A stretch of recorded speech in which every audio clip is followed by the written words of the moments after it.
If you don't mind going back in time, what happened? We were providing security for a convoy that was delivering turbines to a dam to help power southern Afghanistan.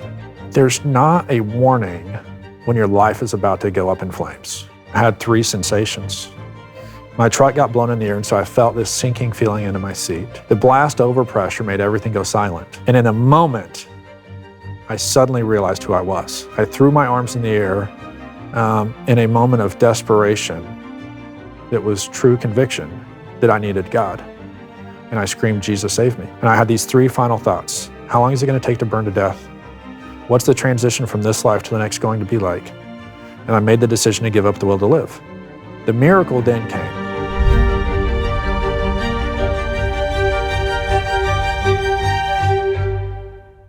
Every single politician in America blabbers on and on about fighting for America and sacrificing for America, and most of the time it's complete bunk, and they actually don't know anything about that at all. My guest today, however, who is not yet a politician, but could be, and maybe should be a politician, he does know a thing or two about actually fighting for America and sacrificing for America. And he's got an incredible story at a time when increasingly Americans are disconnected from that kind of sacrifice. That would be my guest, Captain Sam Brown. Sam, thank you for being here. Thank you. It's good to be here. Sam, I know you're running for Senate. It's probably the least interesting thing about you is that you're running for Senate. Probably is. I do want to get to a little bit of politics in a moment. First, though, I'd just like to hear your whole personal story. You served in the U.S. military. You were very nearly killed. You almost made the ultimate sacrifice. You made a considerable sacrifice as it is. You were severely wounded. If you don't mind going back in time, what happened? So I am sort of the beginning of the post 9/11, veteran, just generation. I was a senior in high school when our country was attacked, and I had been raised by parents that really valued service to the country. In fact, my father, since I was a little kid, had basically said, "Son, we Browns serve our country in uniform." And so that was going to be my destination, was the military. But as a senior in high school, everything changed. And it was no longer sort of just serving with the possibility of maybe going into harm's way one day. It was, our country is now in conflict in Afghanistan. As a freshman at West Point, the following summer, we eventually entered Iraq in 2003. And so now we've sort of begun that beginning of the global war on terror. Fast forward 4 years after I started and raised my right hand for the first time, I'm an infantry officer.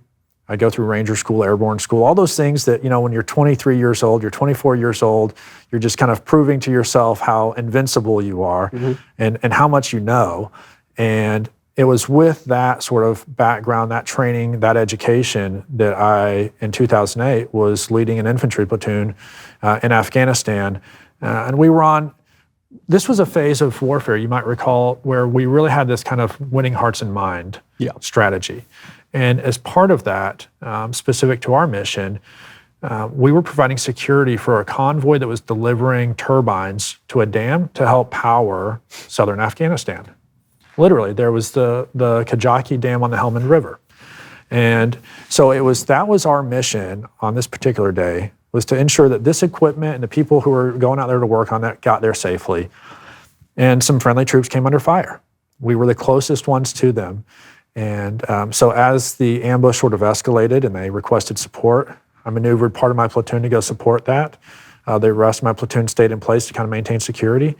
And there's not a warning when your life is about to go up in flames. And so it happened in a moment, in an instant, and it changed the rest of my life. It's an amazing image of it because it obviously has allegorical meaning. This is true allegorically for everyone. You really never know. The decisive things that happen in your life often come about as a way of surprise. Right. And for you, that allegorical meaning coincides with a literal meaning. You go up in flames. Literally go up in flames. It was, from a physical standpoint, I had 3 sensations. My truck got blown in the air, and so I felt this sinking feeling into my seat. The blast overpressure made everything go silent, but all I could see were the orange flames, just this ball of fire that completely engulfed me. That's all I could see. And my face was on fire because where the roadside bomb went off underneath our vehicle was on the fuel tank.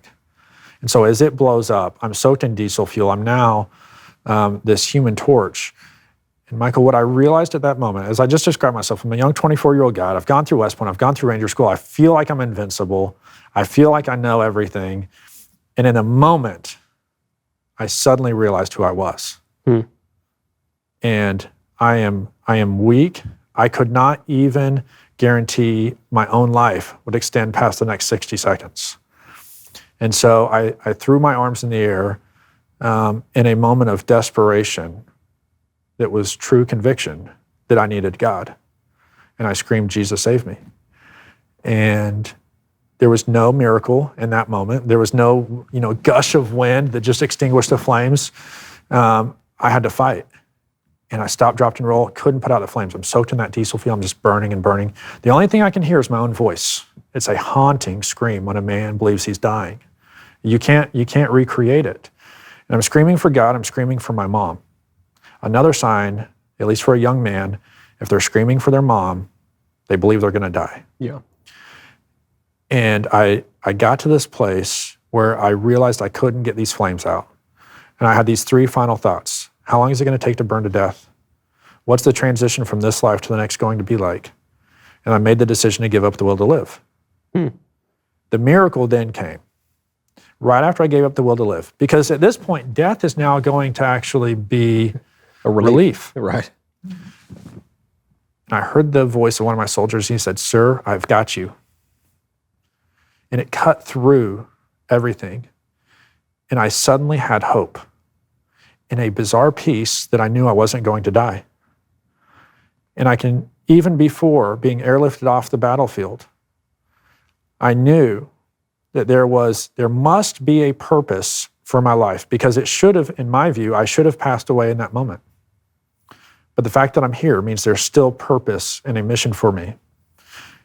And so through the 3 years of recovery that followed, it was just the beginning of trying to discover, who am I? When you've lost your professional identity and you've lost literally your physical identity, there's an incredible discovery process that follows.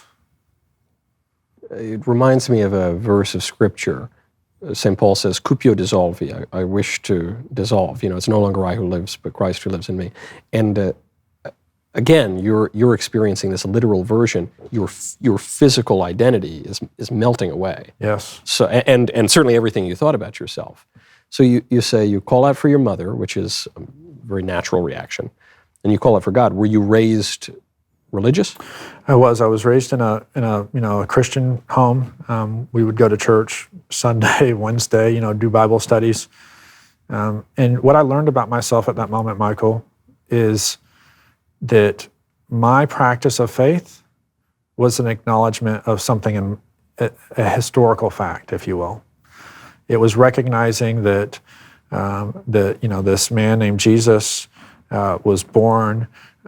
He was crucified. He was the Son of God, and that was kind of it. And I went to church and acknowledged that, or I would acknowledge that to others.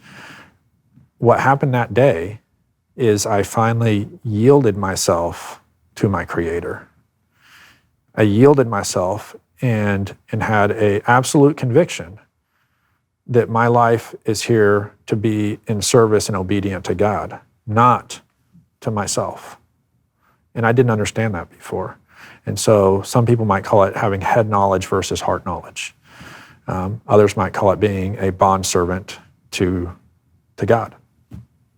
People lose their identity when they lose a job, or even if they just have a bad day at work. It's even for people who seem like they've kind of got it all together.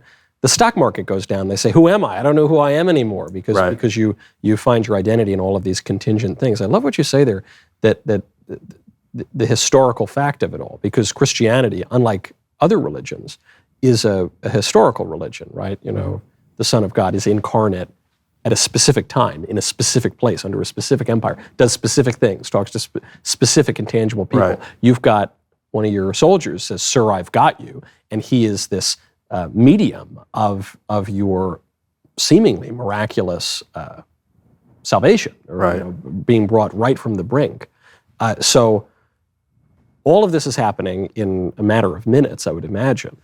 It is. It's hard to tell exactly how long it was, but it was probably, somewhere around a minute. I can't imagine it was much more than 90 seconds worth of kind of that burning experience. The tough thing, though, as I was reconciling, the guys got me put out. We're in the middle of this firefight, get sort of ground evac. So get put into a Humvee eventually once we get, some vehicles positioned, move away from the fight to have helicopters come in and pick me and the other wounded guys up. And to know that I had to leave the battlefield because I could no longer lead broke my heart. It broke my heart. And I felt such grief because I wanted to be there. And for the first several months of my recovery, because we were early in our deployment, I believed I was going to be able to return. I did not come to terms with the fact that my recovery was going to be literally 3 years until my guys came home. And I realized then my military career is effectively, it's done. I'm phasing out. Because the military does send people back. My grandfather was a Navy captain, and he was running a base in Vietnam, and they hit a mine, and he got blown up. And his injuries weren't quite as visible, but blew out his eardrum, big lacerations. He would have bled out immediately, except a corpsman plugged his artery. Oh, wow. And so you figure, okay, this should be your ticket out of Vietnam. They sent him right back in. They stitched him up, sent him back in. You, at a certain point, realize, I'm not going back in. Right. And that was tough.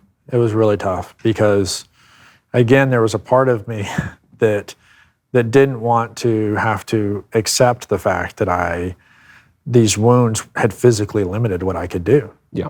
I'm much stronger now than I was, in that immediate aftermath, even those first few years. And my body has sort of, adapted, but I still struggle with heat. If I'm in a certain environment, especially like a humid heat, my body will overheat. And so I've got to be mindful and careful of that. But let me tell you one of the other interesting things, just in terms of identity, that was a powerful moment for me. Early on, the scarring was really starting to build. I'm losing my physical, the physical identity of my face. And this soldier comes back who had been there ahead of me. He's back to visit his therapist and doctors. And I'm laying there on this mat, getting stretched out with my scar tissue. And I hear him enter the room, but I can't see him because my head's turned the other way. And he's greeting people, and I'm like, oh, this is cool. This guy's back to encourage us. And then I hear these little feet patter. And it's a kid, and he's approaching. And he comes around the corner of this mat I'm laying on, and I can see him. We're eye to eye. He's probably about 2.5 years old. And I hear his voice, and he's looking at me square in the face. And he looks back to his dad, and he says, "Daddy, I found another daddy." You see, he had been burned on his face too.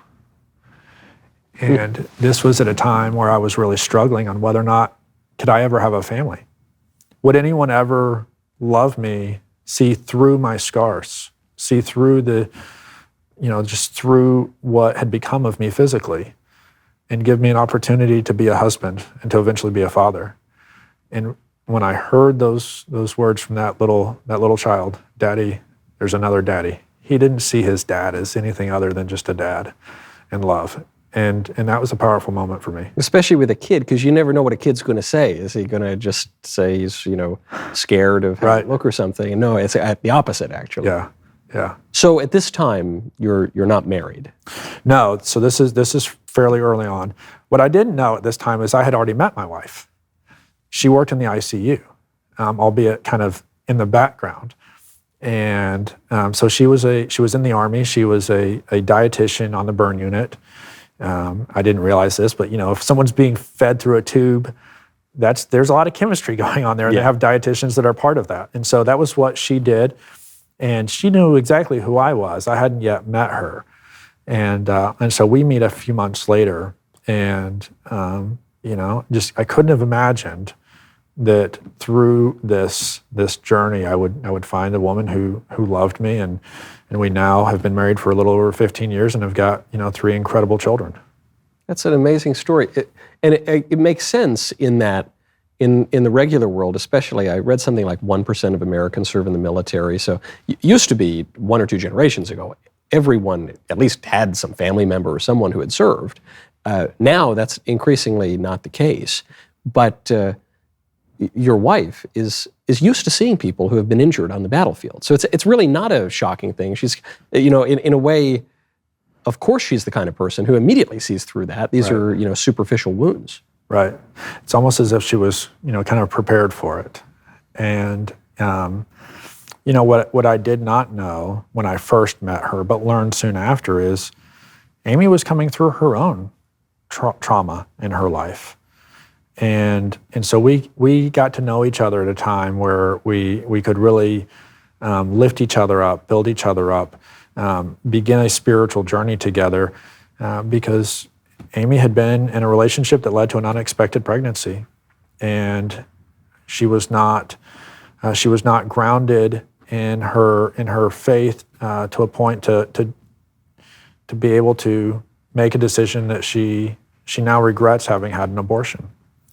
I saw a number from the Guttmacher Institute, which is the Planned Parenthood think tank. Okay. And it said 1 in 5, or even maybe 1 in 4 women will have an abortion at some time in their life. And at first I didn't believe that number. I thought they were inflating the statistics. It actually looks like a pretty solid number. And I know plenty of women who have had abortions. And in part it's because there's so much propaganda, there's very little support, if women find themselves in an unexpected pregnancy. And the biggest thing that nobody talks about, especially with the pro-abortion propaganda, is I think 100% of the women I know who have had abortions have major, major trauma, suffer from regret, and you're not even allowed to talk about it. It was really tough for Amy, and it was a traumatic experience for her. So much so that in the same way that my experience on the battlefield led me to try and find greater meaning through faith, through God. Amy was in the same position, and she was desperate for anything that could give her hope, and allow her to find some healing from the trauma that she suffered in the midst of that. And so I was maybe one of the earliest, kind of opportunities or blessings of getting to share my suffering was with her. And to try and encourage her that we can, regardless of what our trauma looks like, we can find healing. That in our own suffering, there's opportunity to serve others, whether that's to encourage them or to show, maybe to demonstrate that, hey, I've been through this. For me, it was go through this blast and these burns, and I can make it through that. Someone else can do that. And so for her, she's kind of found her voice in sharing her story and trying to encourage others who've been in that similar position that they can get through that, and that they can, it doesn't have to be something that hangs onto them in a burdensome way, but they can find grace and love and share that with others. But of course, the way to do it, the modern culture tells you the way to do that, the way to move. Oh, you feel this trauma. Oh, you've committed an abortion, which we've all told you is really great. Well, the way to move on from it is just to say it was really good, and your feelings of regret or uneasiness, no, those are false feelings from a terrible society. That forget about it. No, it's actually good. Shout your, it's so wonderful. You have to smile, and but the reality of it, of course, is some of the greatest pro-life advocates have had abortions. Some have worked in abortion mills. And the only way that you get past it, actually, is to say, no, this was really, really bad. I was lied to, and I did a bad thing, and it was really bad. Only then do you get the healing. So when we went out on our first kind of outing outside of the hospital, she told me, she said, "Sam, I'm never getting married and I'm never having kids." Check, please. Yeah. Right. No, it was, I was just thrilled to have someone who would spend some time with me. And I wanted to get to know her because, who is this person who's willing to spend time with me? And then as I understood who she was, I thought, in the same way that I am dealing with my own wounds and I have an entire care team taking care of me, here's someone who has been wounded and doesn't have anyone to take care of her. And that's how we came together. And what a blessing it is, though, to have her in my life. And our relationship was not built off of either one of us being at our prime. Yeah. And so we've gotten incredible love, incredible support, and incredible trust with each other. And one of the greatest joys out of our relationship is our 3 children. And to just kind of go back and tie one of these things into it, we named our first son Roman after verses in Romans chapter 5, starting in verse 3, that basically says, "Rejoice in your suffering, because suffering leads to endurance, and endurance character, and character hope." And it's a counterintuitive response from humans to rejoice when you're suffering. But there is truth to that, and if we will follow that response, it leads to good things.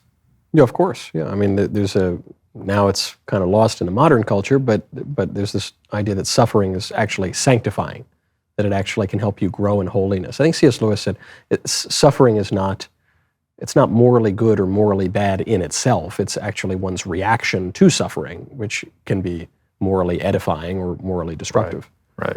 I can identify with that. Right now, go to hallow.com/Knowles. The Hallow app offers an incredible range of guided meditations and prayers that are designed to help you deepen your spirituality and strengthen your connection to God. With Hallow, you can embark on a journey of exploration, diving into different themes and types of prayer and meditation.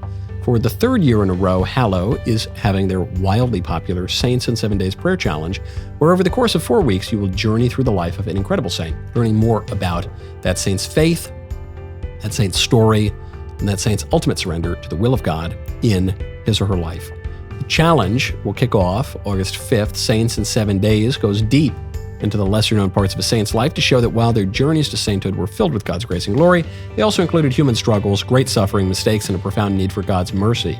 Download the app for free. Join the challenge at hallow.com/Knowles. hallow.com/Knowles, Knowles, for an exclusive 3-month free trial of all 10,000 plus prayers and meditations. That is hallow.com/Knowles. So how long were you in recovery? Where you you kind of encounter your wife, but you don't really know her that well? Yeah. So I got wounded in September of 2008, and I was medically retired, which was effectively the end of my recovery in September of 2011. So 3 years, kind of start to finish. The initial part is just trying to kind of eliminate infection, cover the big areas of burns. Then there's a grueling process of the therapy, which is you're trying to maintain or maximize your range of motion, because when your skin is burned, it constricts, it contracts. And so, like, for example, my elbow will never straighten out. That's the maximum it'll go straight. And so I have, other areas like that. But the last bit of my recovery was essentially rebuilding my face. I jokingly tell people I've had, more plastic surgery than a Hollywood A-lister. So it's, my daughter, in fact, she told me the other day, we were looking at old photos, of me when I was at West Point and stuff. And she said, "Dad, I think you look better now." Now, I think she's just a sweetheart, but in some ways, I don't identify myself as who I was physically before. This is who I am, and I'm very comfortable with that. Of course. And it is striking, because obviously you can see you've been injured, but you seem to have a great range of motion, and I assume that comes about through an insane amount of work and diligence, but running for office is not an easy thing. It's not for the faint of heart. No, it's not. And so even if you're totally physically healthy, it can be quite taxing. But you seem to be doing it with great aplomb. Well, fortunately, I've got a lot of endurance. And Amy, when I'm able to be kind of at home, we're working out together. I mean, there is literally a physically grueling aspect of this, and I think that being grounded, spiritually, and being grounded physically, not overlooking those aspects of your life, being grounded in your personal relationships, is really key and critical to be able to do this. I mean, I've been on the campaign trail now for like almost 14 months. And so as we enter this last kind of, just under 90 days push, I feel really good for where we're at. Did you have a sense that, being a politician is not all that glamorous? I think kids look at it and say, oh, I'd like to be a senator, I'd like to be the president, because you think it's really just fun and glamorous. But it's not. It's an extraordinarily difficult life, mostly unpleasant, and it's very difficult to accomplish anything, even if you do make it into higher office. Did you ever have a thought of, I've given enough for my country. Actually, maybe I'll go work in private equity or something. So I actually, after I got out of the military, I did go into the private sector for a while. And I went back to school. I got my MBA. I started a company. It was an incredible opportunity to work with veterans through the VA and providing pharmaceutical services to them. It was fun. It was, how many people have this dream of starting their own business, being an entrepreneur? And so life was really great. And I thought that my service to country was really kind of over. But it was, just the circumstances with where our country is at, the time that we're in, the stakes, and how much our leadership matters. That Amy looked at me, my wife, and she said, Sam, and this was hard to hear. It really was, because I was loving life. And she said, Sam, I think that your talents, if you're going to steward them well, are best done serving this country and politics. And I had that caught me off guard, because I love serving the country, and this is pursuit of it. But it's a legitimate sacrifice. And so we wrestled with that, and there's days that are like, it'd be a lot easier. My kids are almost 13, 11, and 9. I mean, I'm at this wonderful stage of life where I'm healthy, my kids are healthy, they're young. There's a lot we could do together, and to not be there with them a lot of the time is a real sacrifice. But I love this country, and I do believe that we are all called to steward our talents to the maximum potential possible. And if this is the way I can have the biggest impact, not only for our country, but for the world, for future generations, then this is what I'm called to do.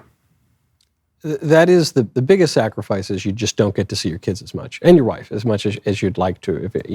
I think of this. I also have 3 kids. They're all 3 under 4 right now. Okay. And so I could envision a time when they're a little bit older, and they're at school and they're at soccer practice. Well, my kids aren't going to soccer practice, but they're at baseball practice or something. You're committed to baseball. I'm committed to baseball. Okay. Listen, man, I support one sport and one sport only, America's pastime. Although, frankly, the Knowleses are not the most athletic, so I don't know if they'll be in any sports. But we'll find out when we.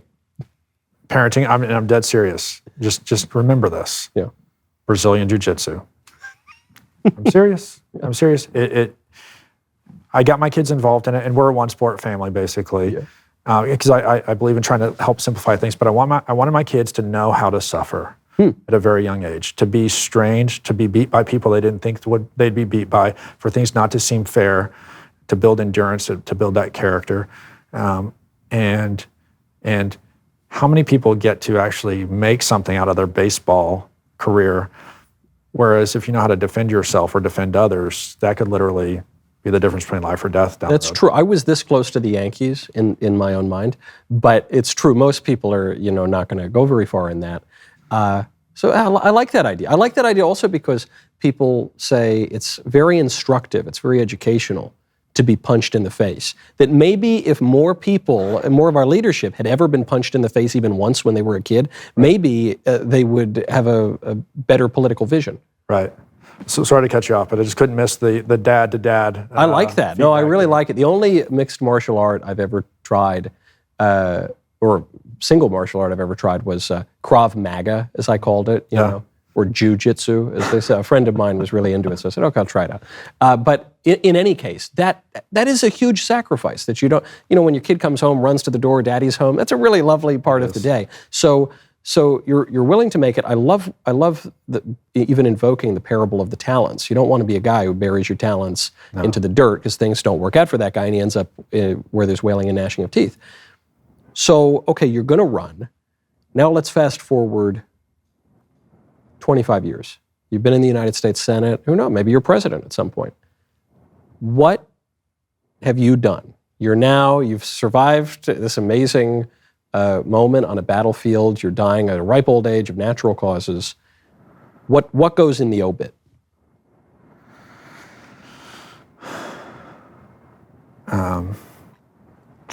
Hopefully something to the effect of a man who was faithful to his God, to his family, to his country.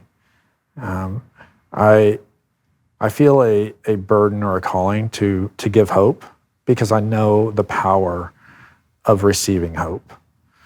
And it came to me, as I mentioned earlier, on the battlefield, and just that short phrase, "Sir, I've got you."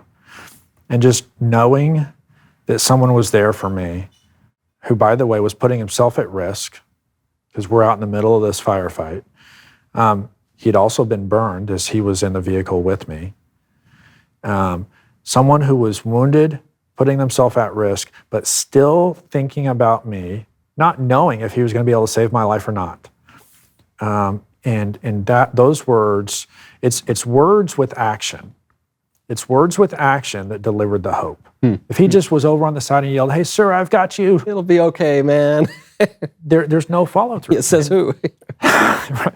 So my desire is that I live a life that gives other people hope. By being there, I can't guarantee that I can move the needle on a particular thing, but by attempting to be there, by putting myself in that position, there's a lot of people who are hurting in life, whether it's personal issues or professional issues or political issues. There are people who are hurting and are desperate to know that someone is trying to be there for them. And that's what my message has been. And that's what I hope people will remember me by, is that they found the ability to endure, to push through, to conquer, because they saw something in me that helped them to do that. I love that answer, because I don't know if this was conscious or not. Probably it was not. Your answer was, what do you want the obit to say? What do you want to have accomplished? And what's it look like? And your answer was all three theological virtues in order. You said, I want to be a man who was faithful. I want to be a man who had hope and gives hope to other people. And I want to help those people who are in these bad situations, which just is faith, hope, and charity. It's such a much better answer. No one's ever asked me that before, so I never thought about it. But that's beautifully articulated, because you ask some politician, what do you want it to say? And you say, like, I lowered taxes by 7%. You say, oh, cool, man, great, all right, that's worth your life. But no, you're saying even the ethical angle that you're looking at politics from is so beautiful, because it strikes me as one of virtue ethics. You're saying, look, I want to be first a man of faith. So what I want to do is going to be rooted in my character that has been formed by my faith. So, as you say, you don't know what bill is going to randomly pop up. You don't know what national event is going to happen. There might be another 9/11, God forbid. And so you're saying, I believe that I have formed the judgment to make good decisions in the moment that will give people hope and help others. That's a very sophisticated answer. I can't take credit for it other than just having experienced that power myself and wanting others to experience it as well. So you're ready to enter into public life. What makes you pick the Senate? You know, it's considered the greatest deliberative body in the world. I should mention to the viewers you're running for Senate in Nevada. I realize I sort of skipped over that. Right. But, you know, it was considered the greatest deliberative body in the world. In recent years, perhaps that reputation seems less deserved than at earlier times. Why do you think that's the place you can have the best effect? The Senate is a deliberative place. It's a place of leadership. It's a place of stability, you know, as part of a function of, you know, you're in office for 6 years. And I believe that we need people in the Senate. Let's put partisanship aside. We need people in the Senate who believe in sort of long-term impact and are willing to build relationships and think long-term, as opposed to, what do I need to do to get through the next 6 months for re-election? And then you're resetting that, you know, right away. I believe peer leadership is one of the toughest, if not the toughest, form of leadership. But that in a body like that, there's plenty of opportunity to build those relationships and to help discover, lead, and influence, you know, policy, legislation, frankly, just kind of the culture of this country from a position like that. Right, because it is more, the modern, really narrow liberal view of government is that it's just about this bill or that bill. And the irony of it is the House and the Senate don't even really write most of our laws. They're mostly written in these executive agencies. But there's more to a political order than that. You know, there's the spiritedness of the country. There's the pathos or the appetitive part of the country. There's, you know, it's statecraft here that we're talking about. The way if I were interviewing just a kind of run-of-the-mill Republican politician, very often they'd say, I want to give people more money, and I want them to have better businesses, and I want them to do this, that, you know, and it's kind of appeals often to private interest. But I notice the way you're talking about politics, it's all from a more classical perspective of the common good. Right. And I think in pursuit of the common good, we need leaders who, and this is not a real popular take, but we have a lot of differences of opinions on what policy ought to look like in this country. And I believe that most human beings are logical creatures, that we come to a conclusion based off of the inputs, the data points that we have that lead to that conclusion. And so if we're willing to slow down, respect other people for just being logical human beings who are due dignity, let's have a conversation. And if we're willing to receive information and also impart information, then we can arrive at different conclusions, and we may even be able to persuade others to a new conclusion. In that, you know, picking up torches and pitchforks very, very seldom persuades people who have a strongly held different belief from us. I need to come over to that side. And so, look, we've got some major challenges in this country, and very, very different approaches on how we deal with those challenges.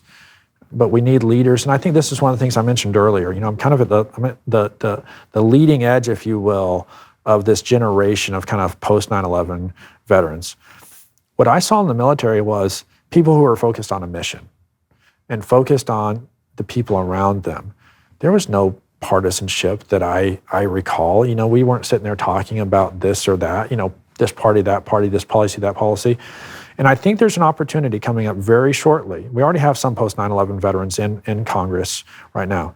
But we have an opportunity to have a wave of leaders coming in who understand putting mission and people over some of these other things and working towards, respectfully debating and coming up with, you know, conclusions that are best for most. Right. The answer you just gave is quite Christian, actually, in that very often cross the aisle talks is a little kumbaya, hippy-dippy, new age stuff. But when you said, I think most people are logical, and I know that's not popular today, that is the Christian view, right? The Christian view is that man is made in the image and likeness of God, And at a very practical level, what that means is that we have reason. So you don't put a dog on trial for biting someone because the dog doesn't have any reason. The dog doesn't have a conception of justice or anything like that. But human beings do. So we have an appetite and like fleshy desires like animals, but we also have an intellect like the angels. And so the rational will is supposed to mediate between those two opposites. And so that means you can actually talk to people. The liberal view is that sometimes it's described as, our reason is like a little rider on top of the elephant of our appetites and our passions. And so we think that we're reasonable, but we're not. We're taken away. And for some people, maybe that's true. But if you really believe that human beings are made in the image and likeness of God, then people have to have some reason, and you have to be able to penetrate to that reason. Otherwise, self-government wouldn't even be possible. Right. So you want to establish some kind of consensus. We're at a very polarized moment. Other politicians have tried to do that. How come you can do it where they've failed? I would say that sometimes the conditions have to be created, and not necessarily created by man. I mean, we can have an influence in it, right? But sometimes the conditions can really kind of supersede your effort. And I anticipate that things are going to be tough. Life is not necessarily going to get easier on the scale of a longer horizon, and that at times, whether it's an individual, a community, or a nation, when you hit rock bottom, that is the invitation to do something different. And those people who were in place to have a voice, to have influence, to help direct at that point, if you're not already in that position when we hit that point, then you have very little influence. But if you're there and can anticipate it, then you can have a lot of influence. Do you have any resentment? It would seem that the answer is no, but meaning, you signed up to take risk and sacrifice for your country. You immediately made an extraordinary sacrifice for it. The country, the political class of the country doesn't seem all that grateful and seems to be rather corrupt and taken up with private interest. And there are a lot of people who 20 years ago would have been the biggest patriots, who today I hear them speak and they just sound totally disillusioned and they sound totally jaded, and they say, enough, why would I sacrifice for this? This is not the country that my grandfather grew up in. I don't necessarily disagree. It's not the country that our grandparents grew up in. It's for many of us, we're living under policy, legislation, the effects of things that other people have sort of thrust upon us. But if we live selfishly within the view that this was kind of forced upon us, our country has changed because of other people, it's someone else's fault, I'm going to do what's best for me and mine, then we're no better than them, because our children, and even those not yet born, are going to inherit something. And at some point, it is our responsibility. It is our time. And just because we were dealt something that doesn't seem right or not as good as it maybe once was, doesn't absolve us of a responsibility. And that's one of the things that drives me in this, is I refuse to stand by and not attempt to try and help recover some of what this country was and its greatness for those who have no voice, no say, no vote at this time. Would you encourage your kids to serve in the military? That's a really tough personal question. And the honest answer is, if my kids desire to serve in the military, I will fully support them. You wouldn't discourage them? I would not. I would neither really encourage or discourage at this time. If they feel a calling towards that and that's something they want to do, I will support them in that. Because I want to be a loving dad. I have a great deal of just concern about what leadership looks like right now, and what is defining a mission, what does equipping, the fighting force to win, to accomplish that mission look like? What does our strategic objectives look like? What is that threshold for when we put someone in harm's way? Is it the right threshold? Are we employing all of the soft power, tools that we can to keep our military from having to be engaged? I believe strongly that our military ought to be a hammer that the world fears, that we should pursue a peace through strength, kind of policy objective. But that means there's a lot of other tools we can employ before we get to military deployment. So it's kind of a long answer to say, I come out of a family of military service. My father was in the military, I had a grandfather in the military, 2 of my younger brothers were in the military, my wife was obviously in the military. Just within my family, my father went to Afghanistan, I went to Afghanistan, a brother went to Afghanistan, my wife went to Iraq, my youngest brother went to Iraq. Like we have served, and I would be proud of a child of mine if they decided to serve too. But what I've also learned is there's other ways to serve. And it doesn't just have to be in uniform. Someone who chooses to educate children, that's a service. Someone who pursues something in their faith is service. Someone who is willing to put on a uniform and stand in the gap, in public safety is serving. So service comes in a lot of forms and fashions. Right. And to your point on questions about military leadership right now, we've had Knowleses in basically every American war since the Revolution. And, sometimes you have good leadership, sometimes you have bad leadership. But I have to imagine some of them are rolling in their graves when they hear the chairman of the Joint Chiefs of Staff inveigh against white rage and talk about how soldiers and cadets need to be reading critical race theory to improve I think, what on earth are we doing? Yeah, I mean, it's totally missing the mark. It's mismanagement of some of the country's greatest resources.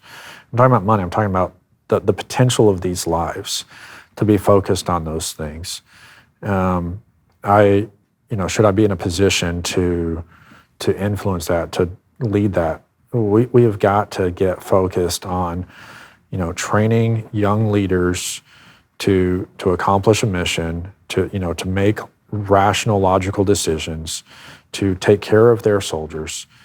Those are the things that we would hope would come out of these institutions, whether they're academies, military academies, or even basic training and NCO training. Those ought to be the focus. And on the back end of service, though, we need to do a better job of taking care of our soldiers, of our sailors, our airmen and Marines. I mean, these are people who are willing to put their life on the line.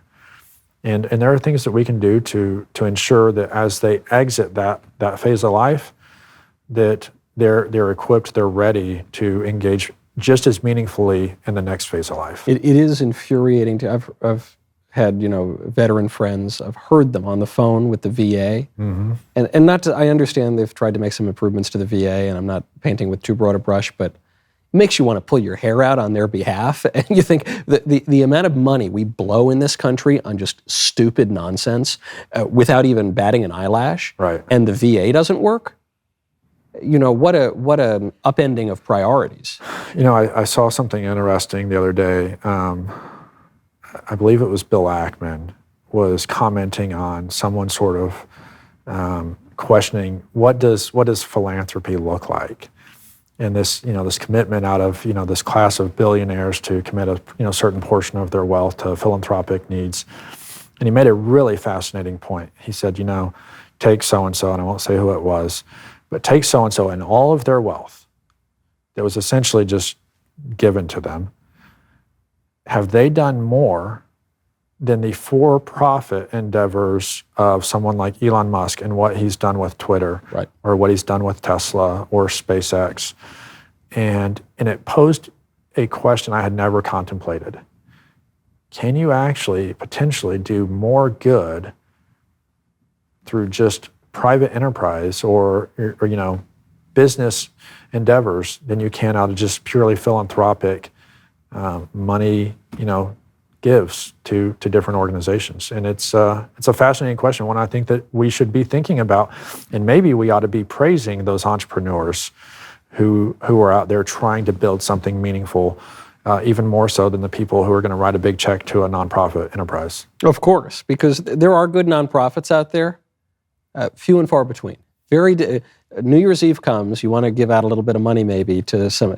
It's actually difficult to find the good ones that aren't just going to waste your money. Right. And one of the bigger nonprofit organizations in the world, the U.S. federal government, is not really great at spending money. So we've avoided nitty-gritty politics for most of this conversation, but you're hitting the campaign trail, you're going to, I don't know, VFW halls and the Lions Club or wherever, you're talking to small groups of voters. What are you focusing on? We're sitting here in the year of our Lord, 2024. What are the big practical issues? Let's say you get 3 things you get to do when you get into office that you think rise to the top of the list. So I'll tell you what voters are concerned about. Economic issues is the first and foremost issue. People's personal financial security. Whether you're young, and I've got voters who say, Sam, how am I ever going to afford a home? I'm 30-something years old. I'm living at home. Don't even have enough financial security to be able to get married and have a family and buy my own place, or rents are high. So our fuel prices are high, our groceries are high. Like, everything just costs so much more than it needs to. And a lot of it is because of regulations and taxes. And obviously there's federal level stuff, state and local. But economic issues and concerns are the primary thing. The border is another major concern. People are terrified about fentanyl, for example.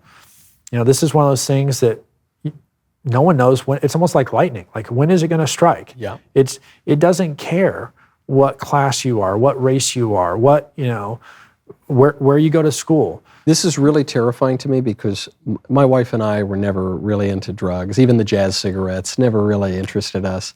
But and I think of my kids. I think they'll probably be like that too. But all it takes is like one joint laced with fentanyl, and you're dead. Right. And a lot of kids will have one joint at some point in their life. So as you say, it could be just like lightning, and so every parent just about is living in fear that this could hit them. It's changed the way that we approach it with our kids. I mean, so you played baseball, Poorly. and I played poorly in other sports, but it wasn't necessarily considered like a really terrible thing if somebody gets a little sports injury, and maybe a buddy's like, oh, hey, bud, I got something that can help you with that. I just hurt my shoulder or whatever, and I've got an extra. Well, we all know, like, where does that really come from? Was that really prescribed? And did it come from a legitimate pharmacy? And unfortunately, there's young people who think they're just helping a buddy out. Yeah. Or hey, I can trust my buddy for this, and they're ending up dead. It's a terrifying thing. And so, the issues around the border, I mean, we're now up to hundreds of people who come into our country on known terror watch lists. Yeah. I mean, it just feels like we're waiting for something to happen, that none of us want to happen. But those are things that are really high on the voter's mind. And I would kind of boil it down like this. If you're concerned about, can you keep a roof over your head, food on the table, gas in your car, if those are your concerns, you're not really worried about fill in the blank other topic that the media is trying to push on us. It's Pavlov's hierarchy of needs. That's a great point. And so these are obviously all the kind of basic natural needs and the state is supposed to fulfill a natural purpose, which is to, conduce to human happiness. But there's this part of your story that is more pronounced actually than many other politicians and seems more sincere and enthusiastic, which is the spiritual aspect too. And so I think obviously we need to figure out these natural problems, but also if Americans are just constantly depressed, I mean, you look at rates of depression, you look at the decline, in as much as we can measure happiness has plummeted, especially among women, but among men too. There seems to be a real spiritual malaise that has taken over that is political. Yeah, I think that whether we are willing to admit it or not, we as human beings are looking for something that is bigger than us. We're looking for something that supersedes our appetites, as you called it earlier. And spirituality, I believe firmly and strongly, and I've for myself, it provides so much of that. I'm coming up on 16 years from when I was blown up in Afghanistan. Wow. And I don't know if you've heard this phrase before, but within kind of the wounded warrior community, we would call the day that we were wounded, and for many of us, we believed we were going to die. We call that day our alive day. You could think of it as a new birthday. I've said at times that one version of me died on September 4th, 2008, and I was reborn. And so on my Alive Day, I've actually spent a lot of time over this last year writing my story. My wife has written a chapter of it too. And what we desire to do is we're publishing this book called Alive Day on my Alive Day with a desire for it to be something that helps people find their own journey, their own mission, their own purpose after their bit of suffering. And suffering looks so different for all of us, but we all, as a function of being a human, we all suffer in some way. And we talk about challenges, we talk about suffering in life, and I would draw a distinction between them. A challenge is something we choose. You chose to play baseball. Very young and very poorly. Yeah.